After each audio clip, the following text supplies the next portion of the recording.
কেউ খুন হলো, এই ব্যক্তি যদি খুনের শিকার না হতো তাহলে সে কি আরো কিছুদিন বাঁচত কিনা? এই প্রশ্নের উত্তরে ইমাম ইবনে তাইমিয়া রাহিমাহুল্লাহ একটা হাদিস উল্লেখ করেছেন, খুব চমৎকার। সে হাদিসটি পেশ করতে চাই। মানুষের তাকদীর, মানুষের হায়াত, রিজিক, এই বিষয়গুলো দুই প্রকার। একটা আছে চূড়ান্ত, একটা আছে অচূড়ান্ত। চূড়ান্ত যেটা, এই চূড়ান্ত হায়াতটার মানে হলো মানুষ টোটাল এই পরিমাণ হায়াত সে পাবে। আরেকটা হলো অচূড়ান্ত, অর্থাৎ শর্ত সাপেক্ষ। এই কাজটা করলে তার এতদূর হায়াত হবে, এটা না করলে এতদূর হবে। এটা হলো অচূড়ান্ত। তো যেটা বলতেছিলাম, গুরুত্বপূর্ণ একটা ইস্যু।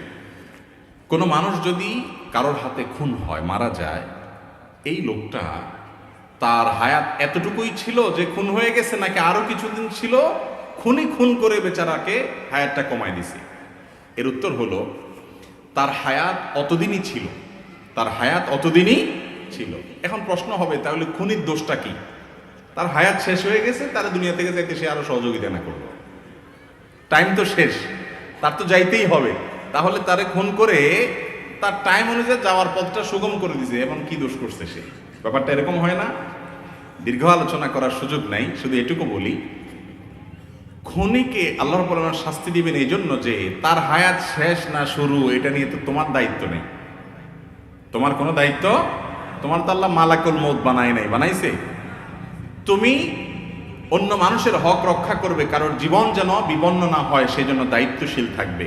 তুমি সেটা করো নাই, তোমার নিজের রাগের মাথায় হোক, ক্ষোভের মাথায় হোক, যেভাবে হোক, পাপের পথ, নিষিদ্ধ পথ তুমি গিয়েছ, সেজন্য তোমার শাস্তি হবে। আর ওই ব্যক্তির যে মৃত্যু হয়েছে, সেই মৃত্যুটা সময় মতো হয়েছে কিনা, আর সে বাঁচত কিনা, এ বিষয়ে বলতে গিয়ে একটা হাদিস বলছিলাম।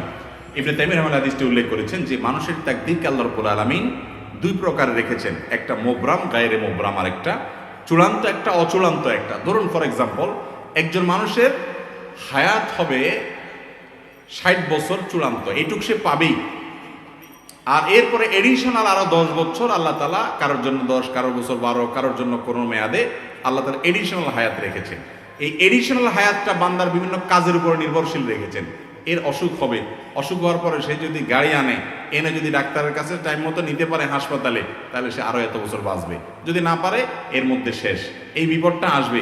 যদি হয় তাহলে সেক্ষেত্রে সে এখনই শেষ হবে, যদি না হয় সে এতদিন বাঁচবে।